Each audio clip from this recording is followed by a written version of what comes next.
নেওয়ার জন্য চেষ্টা চালাবো। আজকে যদি আমরা এই এশিয়া সার্ভিস থেকে সিদ্ধান্ত নিতে পারি যে আল্লাহ জমিনে আল্লাহ দিন প্রতিষ্ঠার জন্য আমি আমার জায়গা থেকে যতটুকু চেষ্টা করা দরকার তাকে কোনো তৈরি করবো না।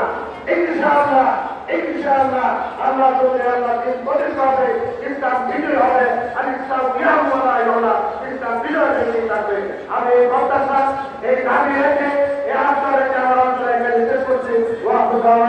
আলহামদুলিল্লাহ।